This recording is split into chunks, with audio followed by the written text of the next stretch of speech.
우리에게 주시는 하나님의 말씀은 고린도후서 12장 7절에서 10절 말씀입니다.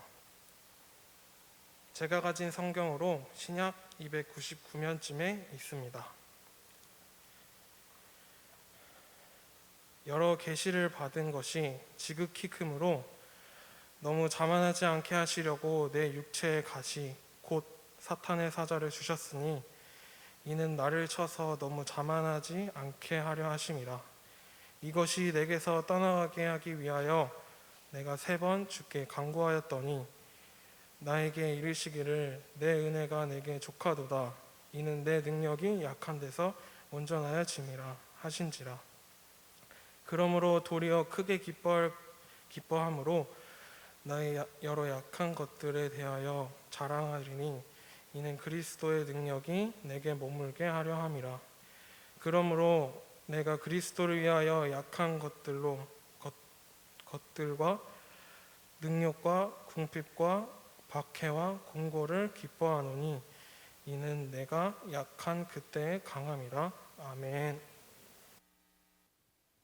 우리 옆 사람과 함께 인사하겠습니다. 하나님은 우리의 길을 만드시는 분이십니다. 길어서 어려웠죠? 영어로 할까요? 웨이메이커. 오늘도 우리 뉴스영제의 대학부 예배에 오신 여러분 진심으로 환영합니다. 오늘 또 귀한 특순으로 또 개인적인 또 발매 소식과 함께 또 열심히 활동 중인 우리 수윤이가 또 귀한 좁은 길 찬양해 주셔서 너무 큰 은혜를 받았고요. 우리 예배를 준비한 우리 관현악과 찬양팀, 음선부, 또 음향선교부, 영기부, 또 예배부 모든 손길들 한 분 한 분에게 감사합니다. 우리 예배를 받으시는 하나님 홀로 우리 예배의 주인 되시기를 간절히 원합니다. 우리 비전 집회 좀 주제도 관련이 있는 찬양 같은데 우리 나의 가는 길 우리 한번 찬양하고 좀 말씀 들었으면 좋겠습니다. 나의 가는 길.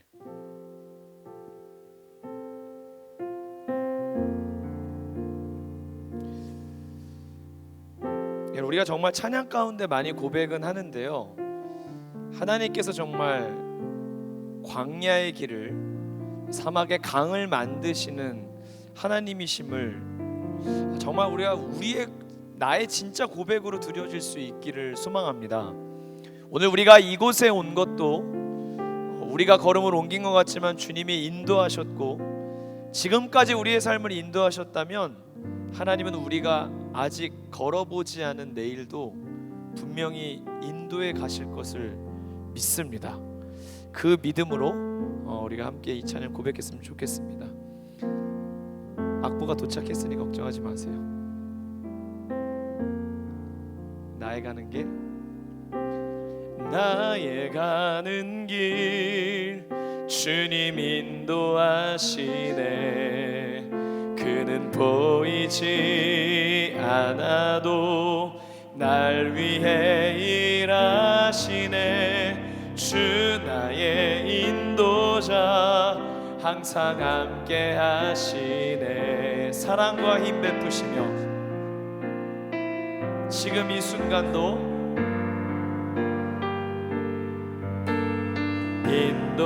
다시 한번요. 나의 가는 길, 나의 가는 길 주님 인도하시네. 그는 보이지 않아도 날 위해 일하시네. 주 나의 인도자 항상 함께 하시네. 사랑과 힘 베푸시며 인도하시네. 인도하시네. 광야의 길을 만드시고 날 인도해. 사막의 강 만드신 것 보라. 하늘과 땅 변해도 주의 말씀 영원히 내 삶 속에 새 일을 행하리. 나의 가는 길 주님 인도하시네.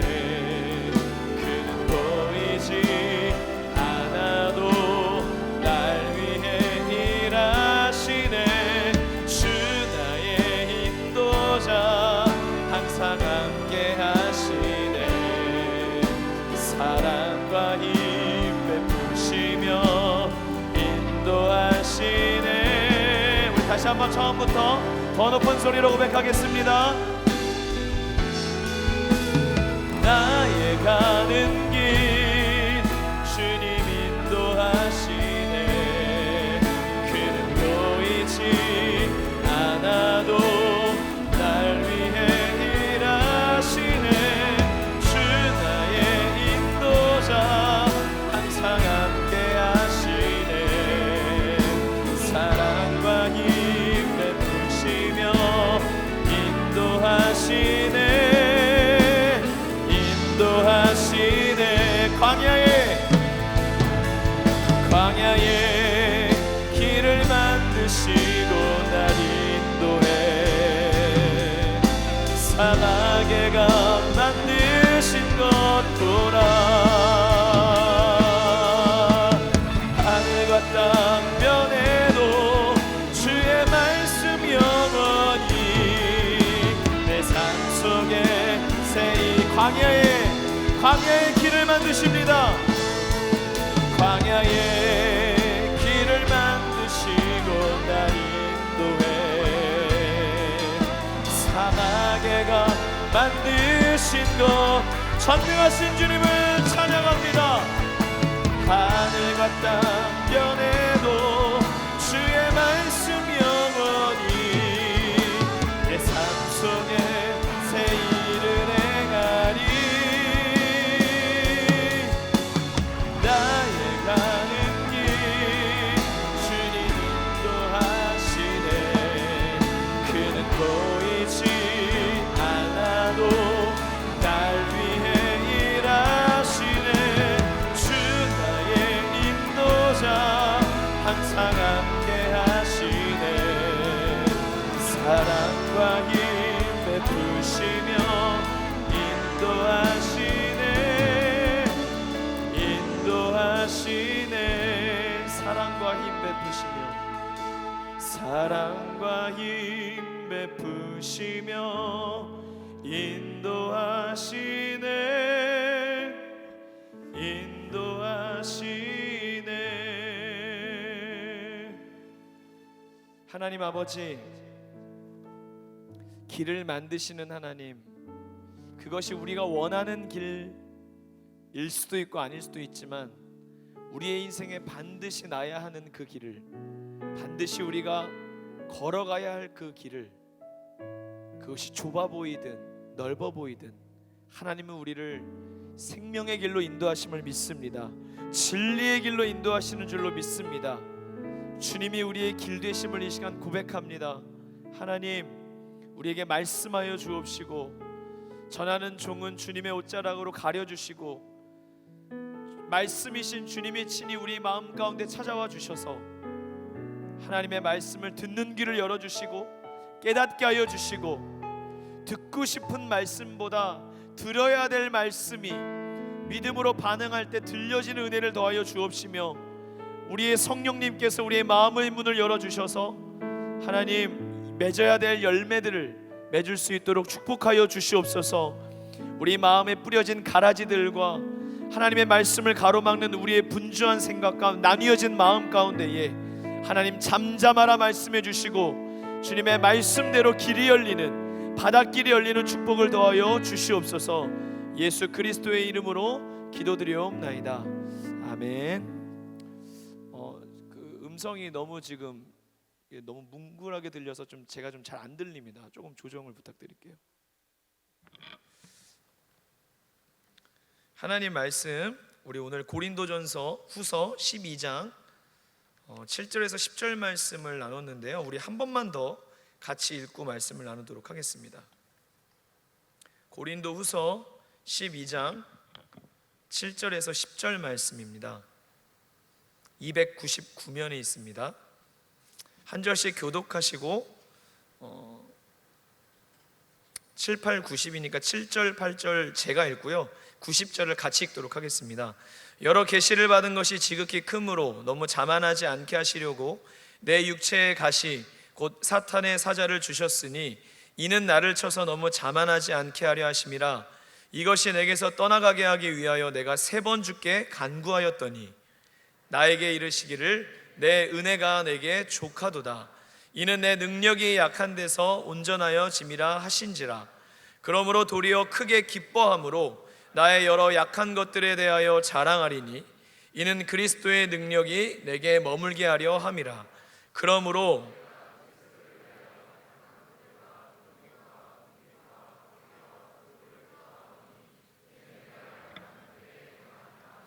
아멘. 하나님 말씀입니다. 한번 제목 따라해 보시겠습니까? 약할 때 강함 되시네. 네, 우리가 잘 알고 있는 찬양의 제목이기도 한데요. 오늘 바울의 고백 속을 있는 고백을 통해 하나님이 주시는 은혜들을 함께 사모할 수 있기를 원합니다.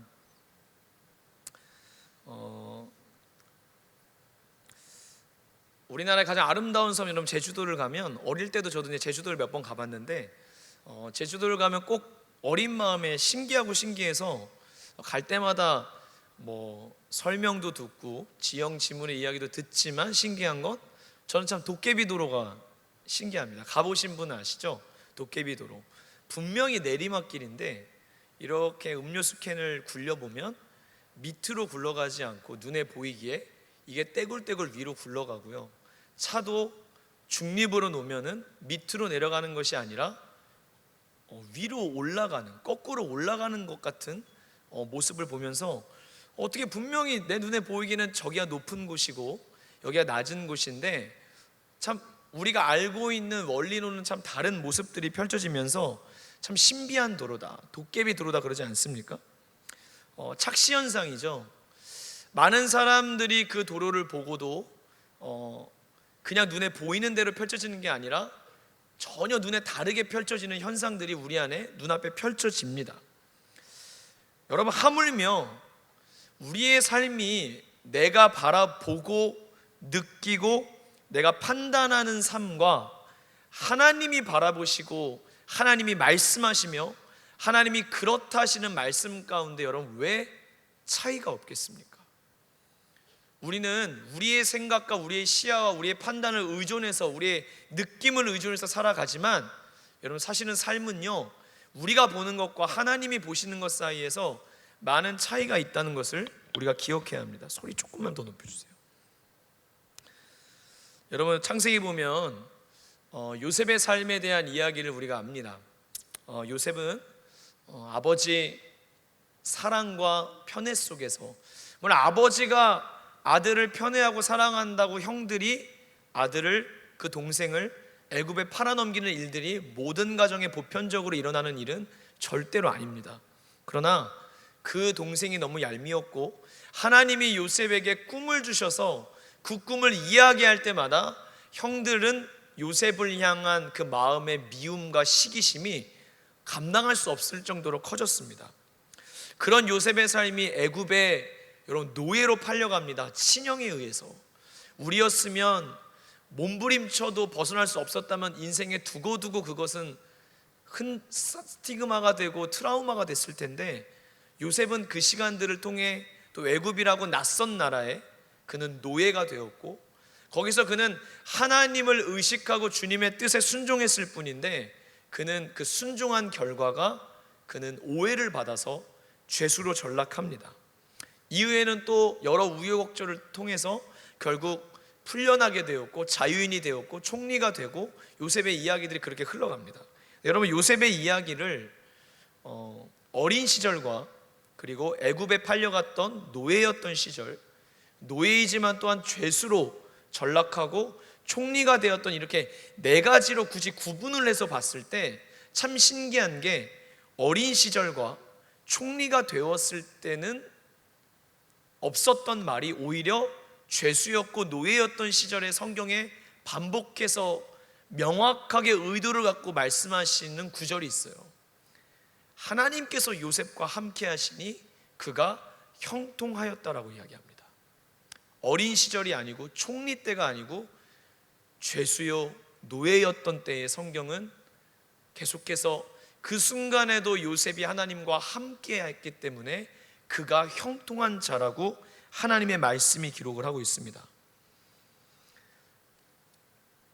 요셉 자신이, 아니 우리가 요셉의 이야기를 접하며 보고 듣고 판단하는 것과 하나님의 말씀, 하나님이 판단하시는 것은 너무나 다르다는 것을, 차이가 있다는 것을 보게 됩니다. 여기서 여러분, 형통하다는 게 무슨 말입니까? 정말 눈에 보이는 애굽에서 하나님이 건져주시고 그의 억울함이 풀리고 아주 비천한 가정사가 회복되는 것을 형통이라고 이야기하지 아니하고 하나님께서 함께 하시는 것을 형통이라고 이야기해요. 사실 우리는 이 이야기를 들을 때 맞아 하고 은혜를 받기도 하지만 어떻게 사실 잘 감정 대입이 안 될 때도 참 많이 있습니다. 형통하다를 신학적으로 이야기하기 이전에 저는 요셉의 삶을 바라봤을 때 형통함은 요셉 너를 향한 하나님의 말씀이 이럴 거라고 생각해요. 요셉 너를 향한 내 뜻은 여전히 건재하단다. 요셉아 너는 절대로 잘못되지 않았어. 요셉아 너는 문제 있는 것이 아니야. 내가 너와 함께하고 있고 너와 앞서가고 있고 너의 곁에 있고 너의 뒤에서 너를 보호할 거야. 말하자면 요셉의 인생을 향한 지지선언이 형통하였다라고 이야기하는 거예요. 그런데 이것이 여러분 이런 거예요. 만약 요셉이 마음적으로 지옥같이 느끼고 하루하루 정말 죽지 못해서 살아가고 있는데 하나님이 형통하다 말씀해 주셔서 그냥 그런가 보다. 하나님 그러면 나는 이 느끼는 내 감정들은 뭐예요? 나는 현실을 부딪힐 때 죽을 것 같은데요. 내 인생에 지어지지 않는 상처는 어떻게 해요? 그런데 그냥 하나님의 외적인 선언만 주어져서 요셉이 느끼는 삶의 감정과 믿음과 전혀 분리된 것이 아니라 하나님의 형통함은 말씀에 적혀 있다시피 하나님의 함께하심과 같이 가는 말씀이었습니다. 하나님은 분명히 요셉과 함께 하셨습니다. 그리고 요셉은 그것을 피부로 느꼈습니다. 그런데 요셉만 느낀 것이 아니라 요셉의 주위에 있었던 사람들도 그것을 느낄 정도였습니다. 여러분 성경적인 형통함은요, 하나님이 나와 함께 하심을 나만 느끼는 것이 아니라 나와 함께하는 이들조차도 그것을 함께 느끼고 바라보게 되는 것입니다. 그 형통함은 외적인 성공이 아니었어요. 인생도 여러분 자전거를 타고 가보셔도 알죠. 내리막길도 있고 오르막길도 있고 평평한 아주 좋은 코스도 있고 경치 구경할 수 있는 아주 좋은 코스도 있습니다. 그러나 반대로 꾸불꾸불하고 힘있게 페달을 밟아 올라가야 되는 난코스도 있습니다. 그러나 그 수많은 코스들 중에서 제일 중요한 건 내가 누구와 함께하고 있느냐는 것입니다. 우리는 계속 얘기해요. 하나님 오르막길이라 힘들어요. 제가 짓고 있는 짐이 너무 커요. 하나님 이 상처를 누가 알겠어요.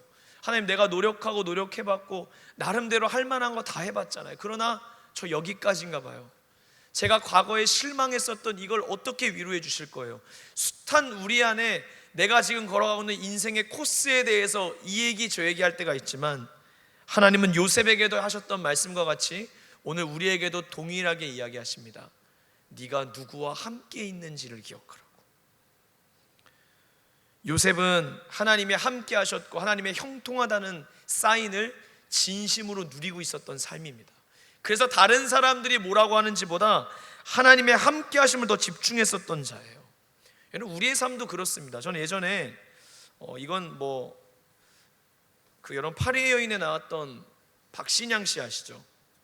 박신양 씨가 그냥 했었던 이야기 중에 저도 참 공감되는 이야기 중에 하나가 있었어요. 박신양 씨가 연기 수업을 받으러 러시아에 갔는데 너무너무 가난했던 거예요. 너무너무 가난했고 나름대로 하고 싶은, 연기가 하고 싶어 도전했지만 현실은 너무 이렇게 만만하지 않았어요. 그래서 이제 유학 첫 해가 너무 힘들어서 이제 러시아 말을 배울 때 처음 배운 말들을 조합해서 러시아를 가르치는 러시아 선생님께 질문을 했다고 합니다. 이 질문이었대요. 선생님, 나는 도대체 왜 이렇게 힘들게 사는 걸까요? 나는 왜 이렇게 힘든 건가요? 이 말을 계속 선생님께 질문했더니 선생님이 어느 날 시집을 하나 선물해 주면서 읽어보라고 합니다. 그 다음에 공부해서 다시 나랑 이야기를 나누자 했더니 거기에 있던 시 중에서 선생님이 박신양 씨가 읽기를 원했던 부분은 이거였던 것입니다. 왜 너는 너의 인생이 힘들지 않아야 된다고 꼭 생각하니? 왜 너는 너의 인생이 힘들면 안 된다고 생각하니? 박신양 씨가 이렇게 얘기해요. 자기는 정말 깜짝 놀랐대요. 한 번도 그런 얘기를 들어본 적이 없었대요. 우리에게 이런 생각이 있는 것 같아요. 행복한 인생은 힘들지 않다. 행복한 인생은 힘들지 않다. 이걸 등가로 생각하는 게 있어요. 그러나 우리의 인생인 행복하고 힘들지 않아야 된다고 하는 생각은 도대체 누가 언제부터 우리에게 주어진 것입니까? 여러분, 힘들면 우리의 인생이 아닙니까? 잘 생각해 보십시오. 우리가 지금 뭐 20대든 30대든 더 많이 살았든 돌이켜보면 여러분, 기뻤던 순간이 더 많이 떠오르세요? 굳이 퍼센티지를 따지면? 아니면 힘들고 어려웠고 무거웠던 삶이 더 많이 기억나세요?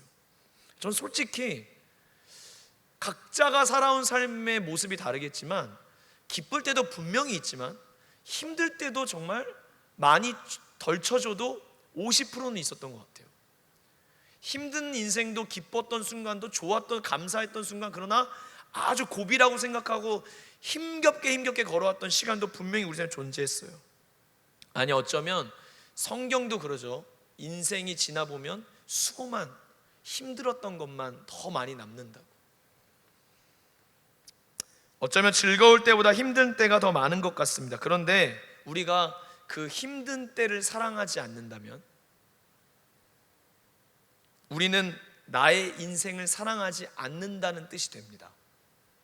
기쁠 때 정말 우리가 바라는 형통함의 모습들이 있을 때만 우리가 우리의 인생을 사랑한다면 우리는 우리의 인생에 어쩌면 반도 사랑하지 못하는 거예요.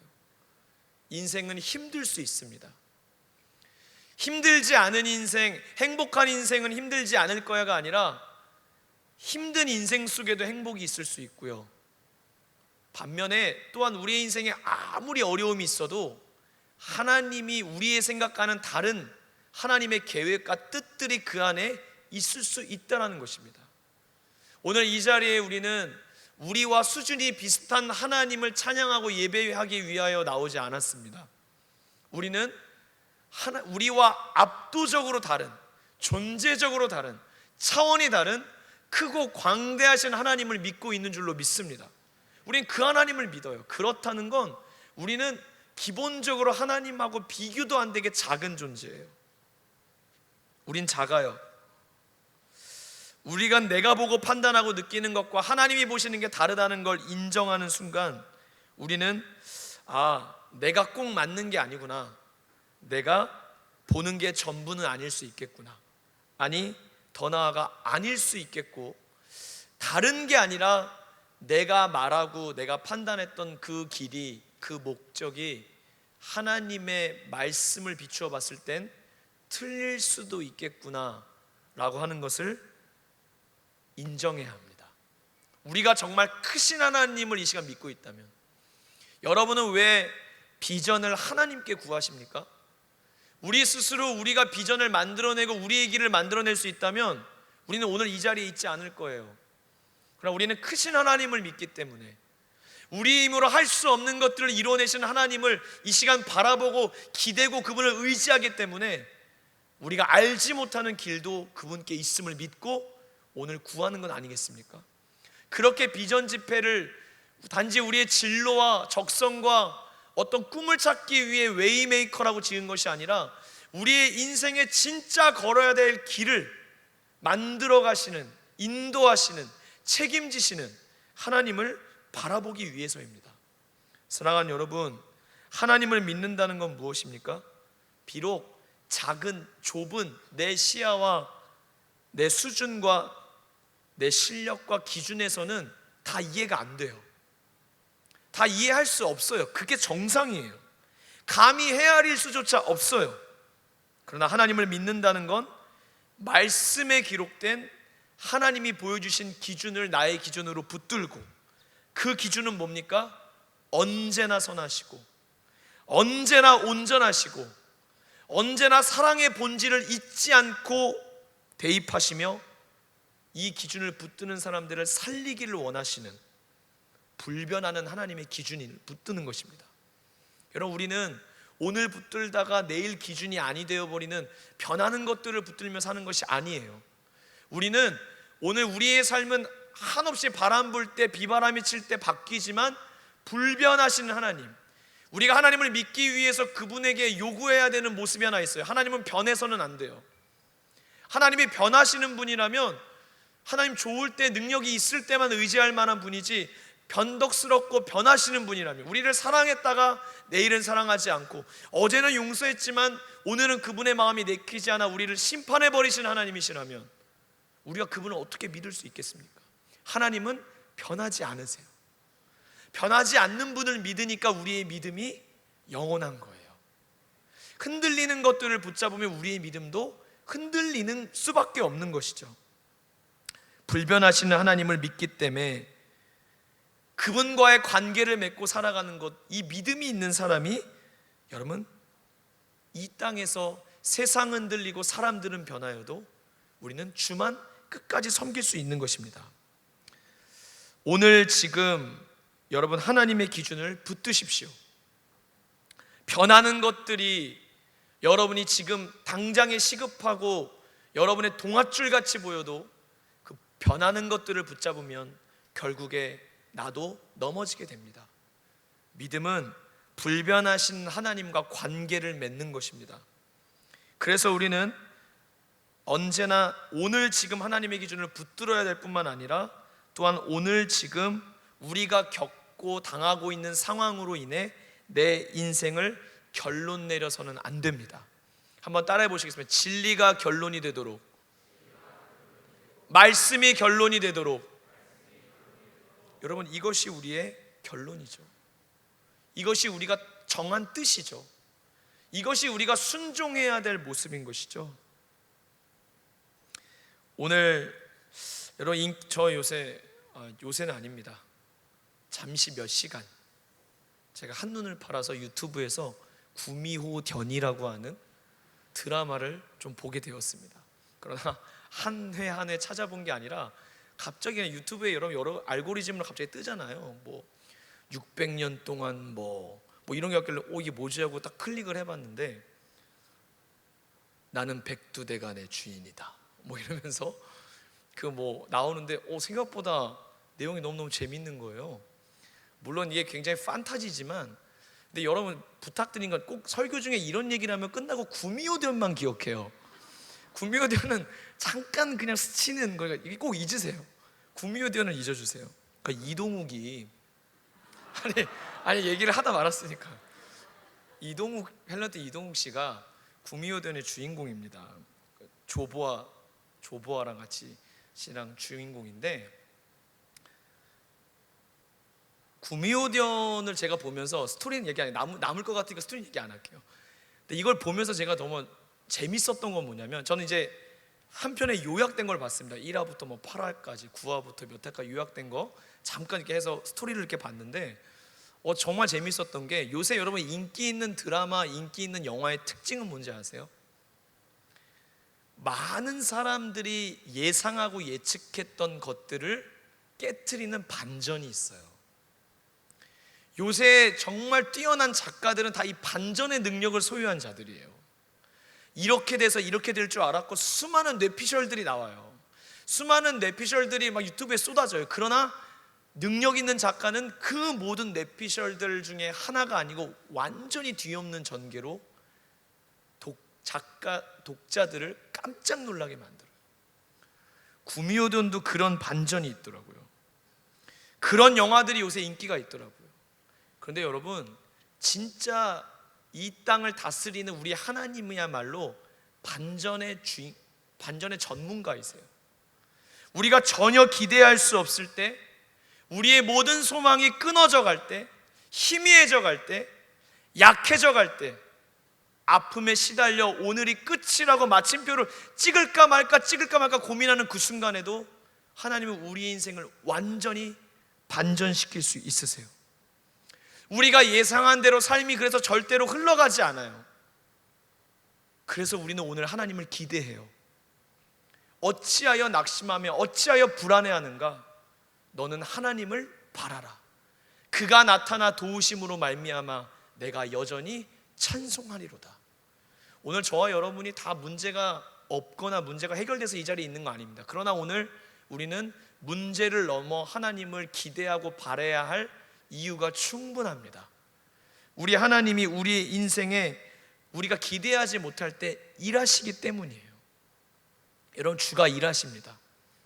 빈들에서 날이 저물 때, 손에 아무것도 없을 때, 먹을 것이 없을 때, 많은 사람들을 먹여야 되는데 그러지 못할 때, 전혀 예상하지 못한 그 순간에 하나님은 함께 하셔서 주님의 일들을 이루시는 거예요.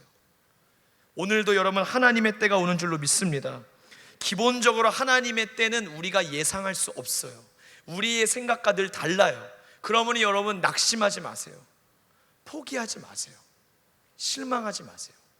하나님의 때가 오늘 다가오고 있는 줄로 믿습니다. 우리는 그것을 믿어야 됩니다. 기독교 최고의 변증가라 불리는 C.S. 루이스는 기독교는 그래서 낭패감에서 출발하는 종교라고 이야기합니다. 이 말이 참 재밌습니다. 낭패감에서 출발하는 종교. 여기에 위에 우리의 딜레마가 있어요. 오늘도 교회에 처음 오신 분 부담스러울 것입니다. 예배가. 왜냐하면 예수님을 이야기하기 위해 우리는 죄를 이야기하고요, 우리가 죄인인 걸 인정해야 되고요, 그래서 그분의 생명과 구원이 필요하다는 것을 우리가 받아들여야 되기 때문이죠. 그냥 좋은 이야기를 듣고 힘들어서 왔는데 또 여기서 죄를 이야기해요. 왜냐하면 여러분이 갖고 있는 문제보다 더 심각한 죄가 사실은 당신의 삶에 알지 못해도 있기 때문입니다. 그것이 더 시급한 문제이기 때문입니다. 그것이 해결되지 않으면 지금 웃는 우리의 웃음이 영원한 웃음이 될 수 없기 때문입니다. 고로 C.S. 루이스는 얘기합니다. 이 낭패감은 인류가 죄에 빠졌고 이미 스스로 치유할 수 없는 병이 들었다는 영적 진단을 전제해야 된다는 점에서 낭패감입니다. 또 우리가 쉽게 누구도 사람도 답을 줄 수 없다는 의미에서의 낭패감입니다. 그리고 나머지의 낭패감은 하나님을 그래서 알고자 할 때 그 주도권이 내가 아니라 전적으로 하나님께 있음을 인정해야 되는 데서 오는 낭패감입니다.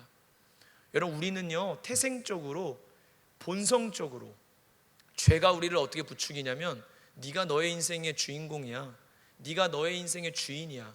이게 여러분 선포하지 않아도 우리는 그렇게 살아가요.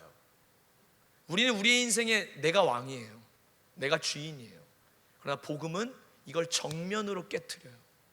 그래서 내 인생의 주도권과 주권이 내가 아니라 하나님께 있음을 인정할 때 사람들은 다 힘들어합니다. 이 주도권을 하나님께 마치 기쁘게 내어드리는 게 아니라 빼앗기는 것 같은 상실감이 오기 때문이에요. 그러나 그 상실감과 낭패감을 마주해야 진짜 생명의 역사가, 구원의 역사가, 그 길이 그제서야 보이기 시작하는 것입니다.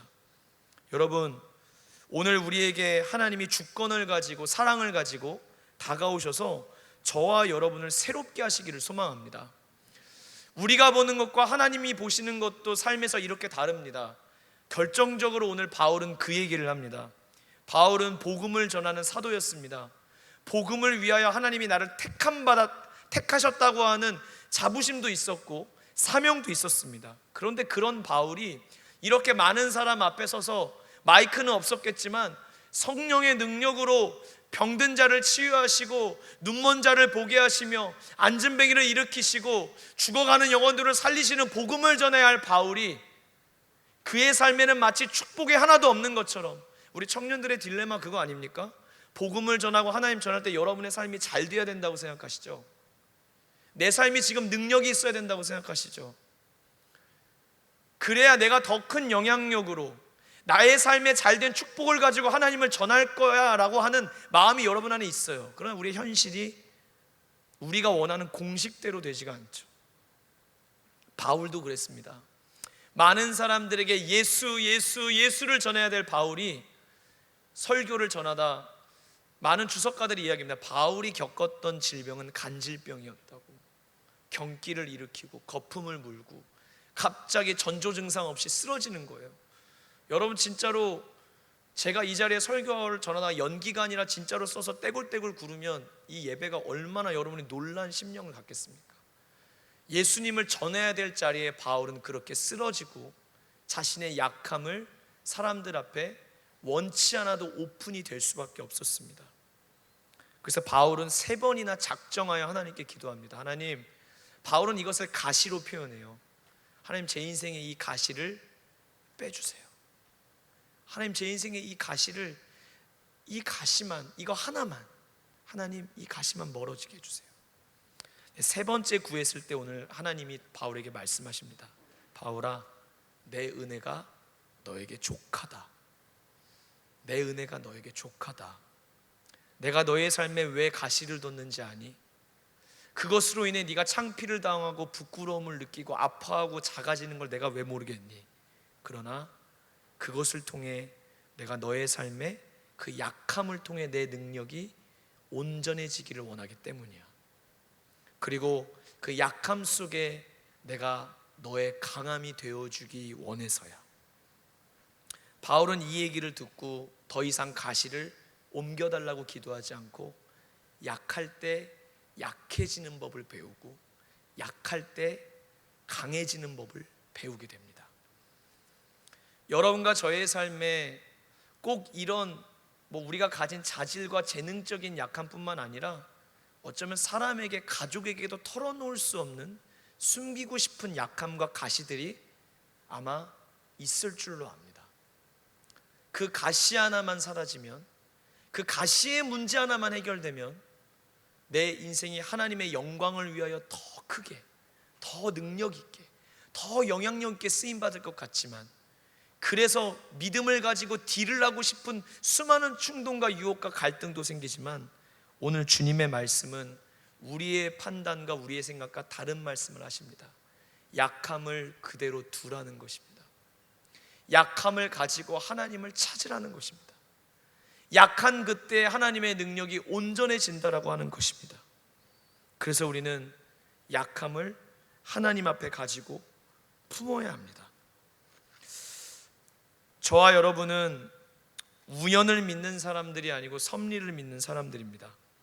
우리의 삶에 하나님이 함께 하시지 않는 순간은 없고 하나님이 보시지 못하는 순간도 없습니다. 우리가 겪었던 모든 것이 분명히 믿기로는 지금은 비록 그 정도의 믿음이 없다 할지라도 반드시 하나님이 사용하시는 재료가 될 것입니다. 그러므로 우리의 삶에는 버릴 것이 없습니다. 여러분에게 한번 질문 드리고 싶습니다. 여러분은 하나님께 여러분이 살아갔던 삶의 발자취에 약함과 가시와 후회를 남기고 싶으십니까? 아니면 약함을 통해 일하셨던 하나님의 이야기, 간증을 남는 삶을 살고 싶으십니까? 성경을 볼 때마다 저는 은혜가 되는 부분은 점점 그런 것 같아요. 기쁨과 환희와 응답과 성취와 형통과 풍년과 추수와 많은 열매와 승리만을 기록하고 있지 않다는 것입니다. 오히려 흉년의 때에, 열매를 거두지 못할 때, 아픔을 겪을 때, 반복되는 실수에 넘어질 때, 죄악 가운데 신음할 때, 자신도 아닌 줄 알면서 지은 죄 때문에 영혼의 고통을 느끼는 그 순간도 성경이 기록한 이유는 그 모든 순간들을 통해 믿음의 사람들은 하나님을 바라봤다라는 것을 우리에게 알려주시기 위함입니다. 그러나 그렇게 하나님을 바라볼 때 우리의 인생의 오개티도 아니 주름도, 우리의 인생을 그 자리에서 옴싹달싹 못하게 만드는 상처까지도 하나님의 이야기를 이루는 재료가 될 줄로 믿습니다.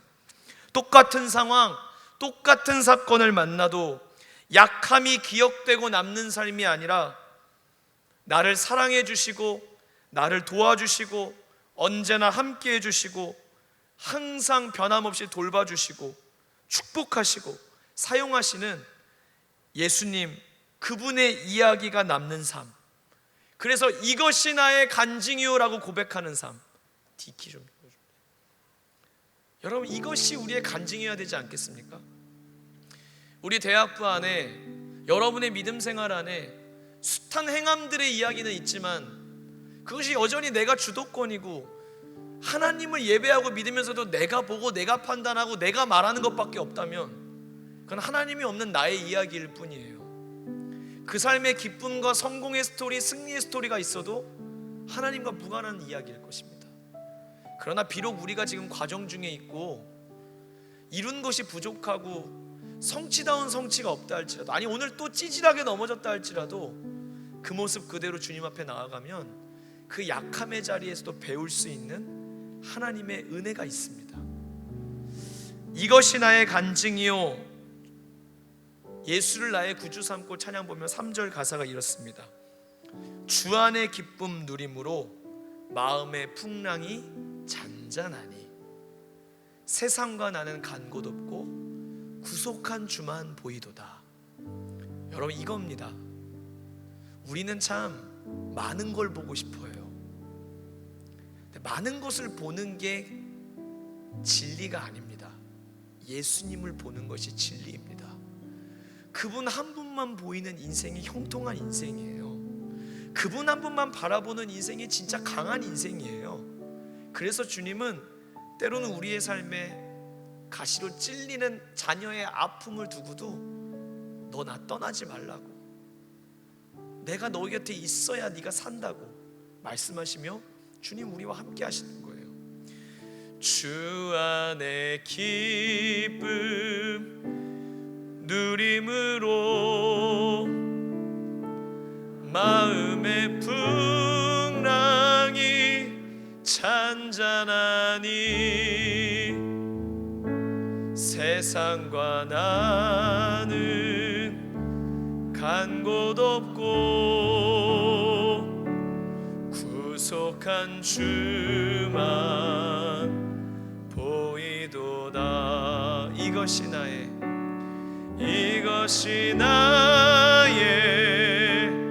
간증이요, 이것이 나의 찬송일세. 나 사는 동안 끊임없이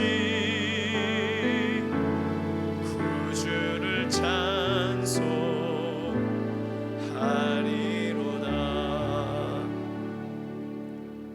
여러분, 그래서 반주는 계속 해주세요. 이제 말씀을 맺으려고 합니다. 우리의 영원한 약함의 자리로 돌아가야 할 자리가 여러분 십자가입니다. 십자가는 분명히 능력의 자리고 구원을 주시는 장소이지만 또한 예수님께서 우리를 위해 죽기까지 약해지셨던 곳입니다. 예수님이 약해지셔야 우리가 살았고 그분이 가진 힘을 다 내어주셔서 저와 여러분이 오늘 하나님의 것 되었습니다.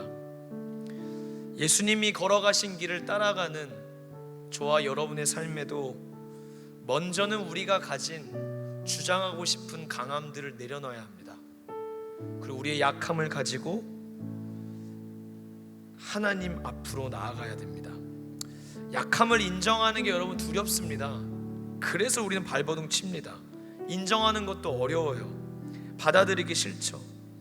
그런데 여러분, 우리가 분명히 알아야 돼요. 인생은 세상의 말에 속지 마십시오. 노력해도 안 되는 게 있어요. 최선을 다해도 절대로 안 되는 게 있습니다. 남들보다 더 최선과 이악물고한 노력에 가져다주는 세상적인 성공의 기준의 문턱을 넘을 때도 있고 성취도 있을 수 있어요. 그러나 안 되는 건 안 되는 게 있고 인간의 힘이 미치지 못하는 게 분명히 있습니다. 그래서 우리에겐 복음의 능력이 필요합니다. 우리는 약한 자리에서 영적으로는 대단히 복 있게 되고 중요한 것을 알게 되고 감사하게 되며 비로소 우리 안에 없어서는 안 되는 진짜 보배를 깨닫게 되는 거예요. 그게 예수님입니다. 복음의 능력은 우리의 가장 약해진 자리를 강하게 해주시고 온전하게 해주십니다. 우리가 할 수 없게 되는 그 순간에도 하나님은 알려주세요. 너 아무것도 할 수 없다고 여기니? 아니다. 그 순간에도 너가 나로 말미암아 할 수 있는 일들이 있다. 여러분, 이걸 믿는 게 믿음입니다. 아무것도 할 수 없는 순간을 맞이한 분이 계십니까? 어쩌면 여러분 그때가 나의 가능성은 사라졌는데 예수님을 만나는 하나님의 때일 수 있습니다. 내가 전혀 예상하지 못한 그때 가능성을 발견할 수 있습니다. 여러분, 우리가 가진 아픔과 가시가 하나님을 생각하게 만든다면 그 가시는 은혜가 아닐까요? 하나님을 생각하게 하는 가시, 저는 그것은 은혜라고 분명히 믿습니다. 오늘 넘어지셨습니까? 다시 하나님을 생각하십시다. 오늘 하나님의 사랑에 혹시 의심이 가고 회의감에 젖어들은 하나님의 사람이 있다면 여러분 반드시 눈을 들어 보십시오.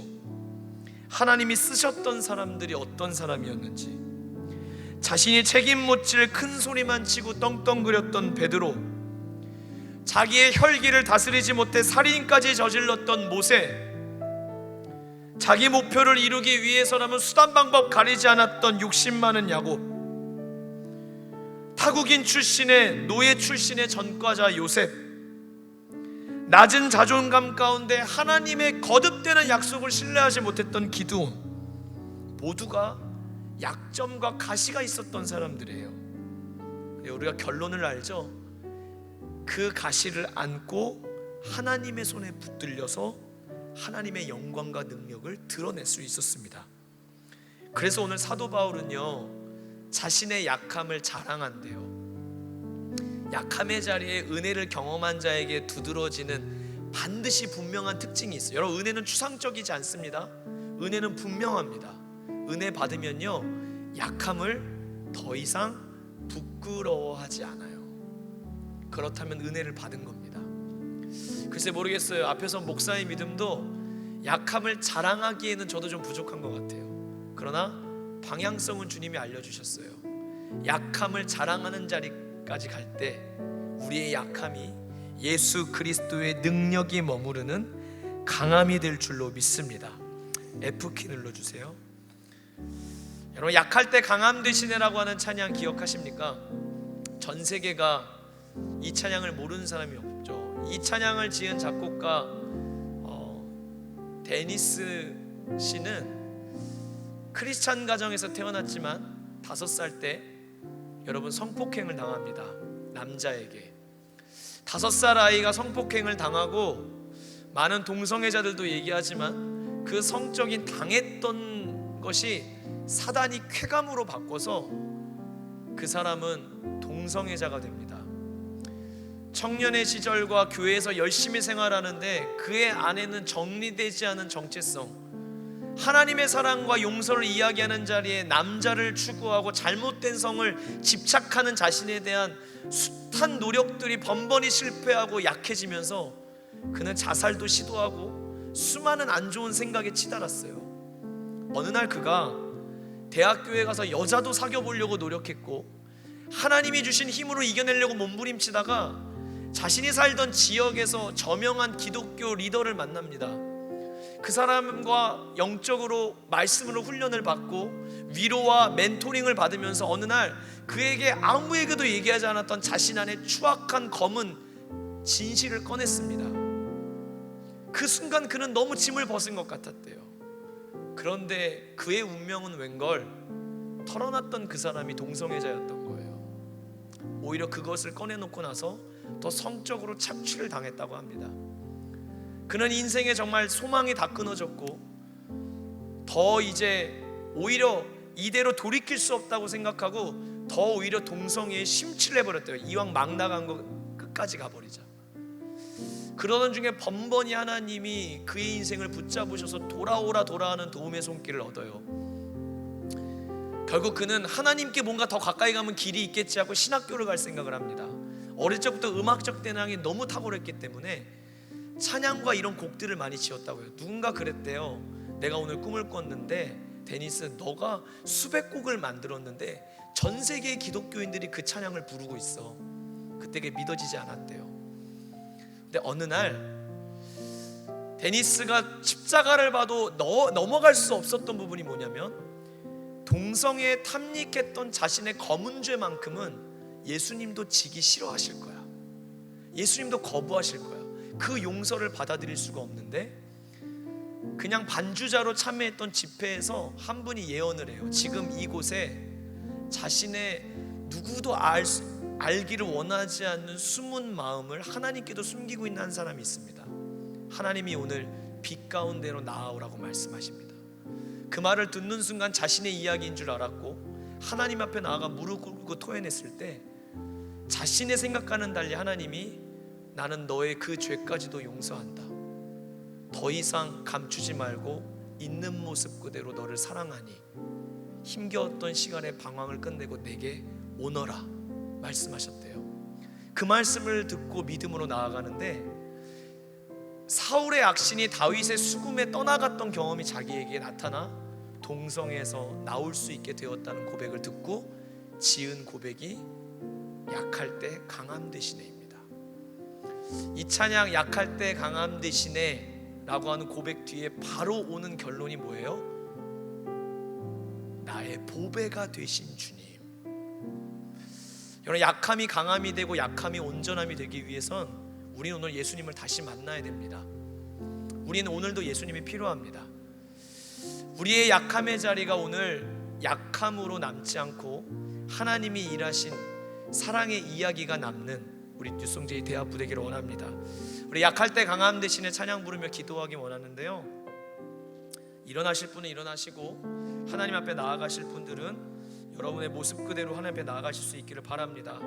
오늘 약함을 죄로 여기고 부끄러움을 여기고 자신을 질책하고 탓했던 그 누군가에게 하나님이 오늘 자유를 주시기 위해 이 말씀을 주셨다고 저는 분명히 믿습니다. 약함의 자리를 딛고 약할 때 강함 되시는 주님을 함께 고백하겠습니다. 약할 때 강함 되시네 나의 보배가 되신 주 나의 모든 것, 주 안에 있는 보물을 나는 포기할 수 없네. 주 나의 모든 것. 다시 한번 약할 때 강함 되시네. 약할 때 강함 대신에 나의 보배가 되신 주 나의 모든 것, 주 안에 있는 보물을 나는 포기할 수 없네. 주 나의 모든 것. 예수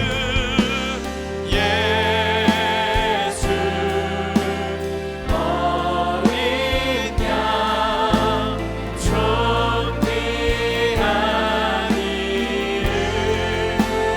예수 어린 양 어린 양 존귀한 이름. 십자가 죄사하셨네. 십자가 죄사하셨네. 주님의 이름 찬양해. 주님 나의 모든 것 되십니다. 모든 것, 쓰러진 나를 세우고 쓰러진 나를 세우고 나의 빈잔을 채우네. 주 나의 모든 것. 다시 한번요. 십자가 죄사하셨네. 십자가 죄사하셨네. 주님의 이름 주님의 이름 찬양해. 주 나의 모든 것. 오늘 주님께서 쓰러져 있는 우리에게 일어나라 말씀하십니다. 쓰러져 세우고 나의 빈잔을 채우네. 주 나의 우리의 모든 것 되신 주님 앞에 예수 어린 양 존귀한 이름. 예수 어린 양 어린 양 우리 처음부터 더 높은 소리로 고백합니다. 우리 형제들은 약할 때 강함 되시네. 우리 자녀들은 예수 어린 양 어린 양 존귀한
용서와 자비와 긍휼의 예수님.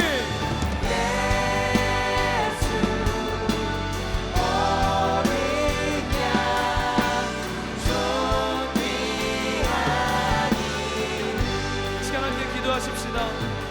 사랑하는 여러분, 우리의 넘어지고 약해진 자리는 그대로 기억되고 남고 주저앉는 삶이 아니라 하나님이 나를 사랑하시고 도우시며 축복하시고 사용하실 모든 재료가 되는 간증이 남는 삶으로 주님이 우리를 만드시는 줄로 믿습니다.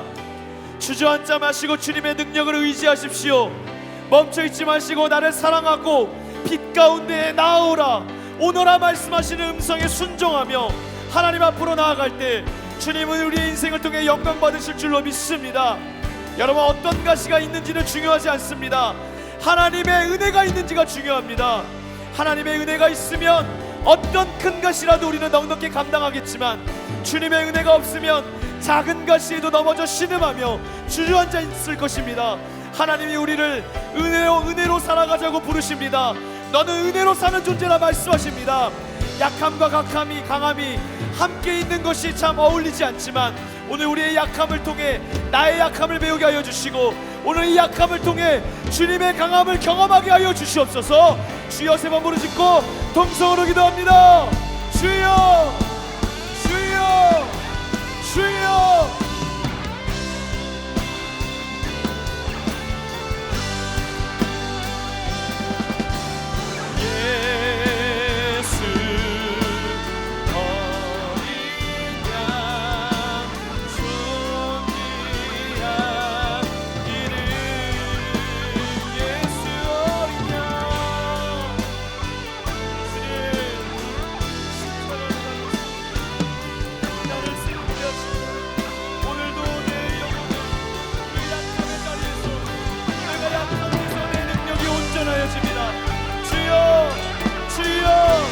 약함을 부끄러워하지 않게 하여 주시옵소서. 예수님을 만나게 하여 주시옵소서. 여호와, 우리 주님의 은혜를 맛보게 하여 주시옵소서. 주여, 주여, 주여. 이전 것은 지나갔으니 보라 새 것이 되었도다. 여러분, 가정 안의 영적 싸움을 위해 기도하십시오. 하나님이 오늘 약함의 자리를 주의 능력을 의지할 때에 온전함으로 바꿔주실 줄로 믿습니다. 주여, 주여, 주여. 주님, 강함과 약함 사이에 우리를 도우실 분은 주님밖에 없습니다. 주님만을 의지합니다. 내가 의지하고 내가 기대하며 내가 바라는 그 이름은 한 분입니다. 예수 그리스도, 예수 그리스도, 예수 그리스도, 예수 그리스도. 주여.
다시 한번 선포하세요.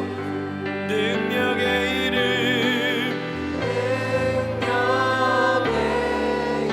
예수 그리스도는 사랑의 이름,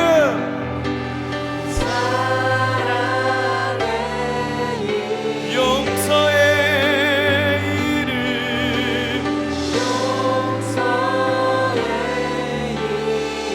소망의 이름,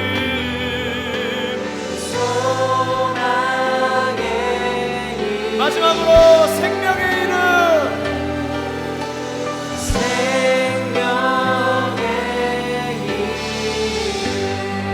그 이름을 이 시간 박수로 하나님께 영광의 박수 올려드립니다. 할렐루야.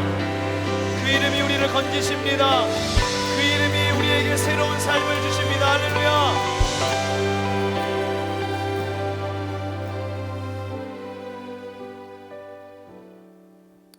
때때로 가장 아픈 자리에서 우리는 하나님을 분명히 경험할 수 있습니다.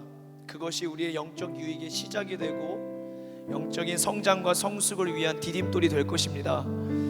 이번 비전 집회를 앞에 두고 정말 우리가 단순히 우리 걸어가야 할 길이 아니라 하나님을 다시 만날 수 있는 회복의 자리요, 소망의 자리요, 사명의 자리가 될 줄로 믿습니다. 여러분, 우리는 약함을 자랑하는 순간 사명자가 됨을 믿습니다. 하나님 아버지, 오늘 이 예배를 받아주심을 믿습니다.